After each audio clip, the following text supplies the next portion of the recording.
This worst content.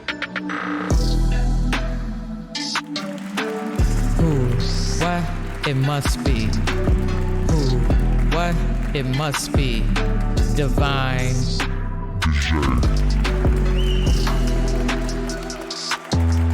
It's spiritual warfare out here. It's spiritual warfare out here. That's why we must stay protected and equipped with these self-healing affirmations with a twist. Best worst content? Oh yeah, that's the brand. That's the foundation to this healing journey. That not great, not good enough, but you fuck with it content. I am not my diagnosis. I am not what I've been through. You can beat me verbally, physically, mentally, emotionally, but you can't destroy me. I rise up, weathering storms no matter what. What's going on, everybody? Welcome to your self-healing affirmations with a twist. I'll be your host, and I go by Divine DJ, and I always give you guys a quick little rundown of the schedule before we get started. You can expect these affirmations at the beginning, middle, and end of the week. On Monday, Wednesday, Friday. Each week, there will be a different theme to give more context to the affirmation. The twist will be a poetic expression, and the poems will be posted at random, so they're not subject to just Monday, Wednesday, or Friday. And be advised that this content is for a mature audience. Our theme here is mental health, and we are at the end of the week.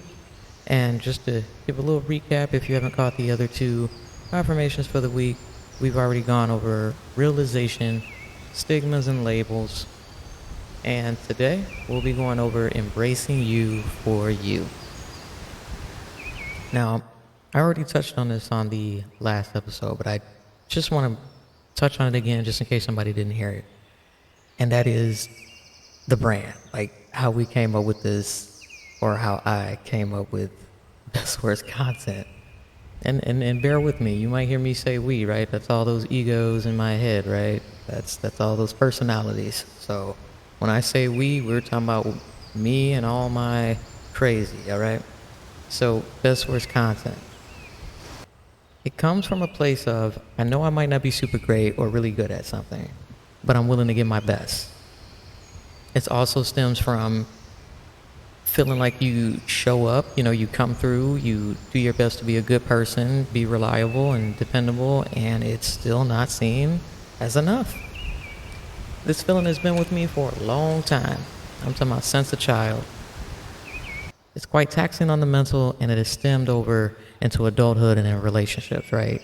So overextending, overachieving to me, hasn't really gained very much. And I'm talking about into others, like pouring into others. I can honestly say when the light bulb goes off and it dawns on you that, maybe I should try putting that energy into myself and see what kind of return I'll get. Because it's been empty doing it outside of yourself. And that's what we've been promoting here, right? Is learning how to pour in, take all these outside, how do you say? It's not taking the outside influences, and because you're going to need some advice, right? It's okay to take some advice, but you are not what people create. You are what you create. In order to honestly be able to pour into others, you have to be able to first pour into yourself.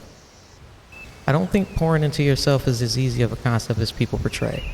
I find that some of us were programmed at a young age that if you do something for something, you'll get something, right? So kind of like we don't see it in childhood as quid pro quo, but that's how we're taught. Like if you get good grades, I'll give you a couple dollars. I'll give you a new game system. I'll do this. I'll do that.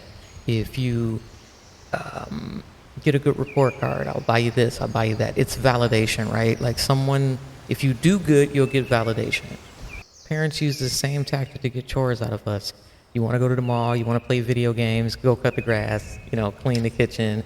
Employers do it as well. If you come to work on time, if you do this within 6 months, whatever, we'll give you an increase, we'll do that, right? So we're naturally inclined to pour into something in order to get something out.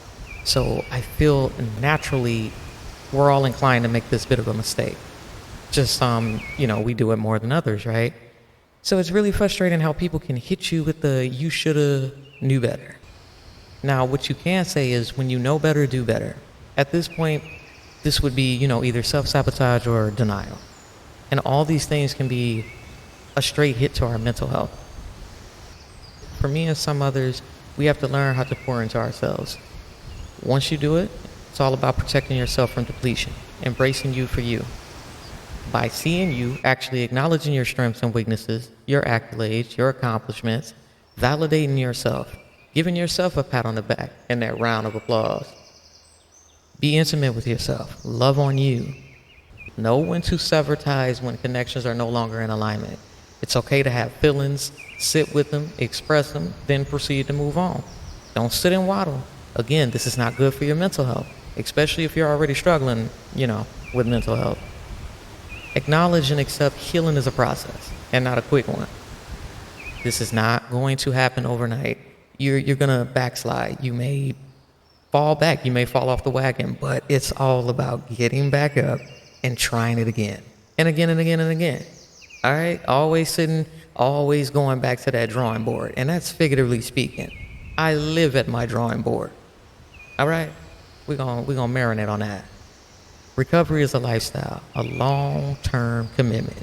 Aim to make baby steps until you can make bigger ones. Again, make sure you're prioritizing your mental health, because without the mental, there would be nothing else. You're not going to be able to function physically. Everything starts in the mind.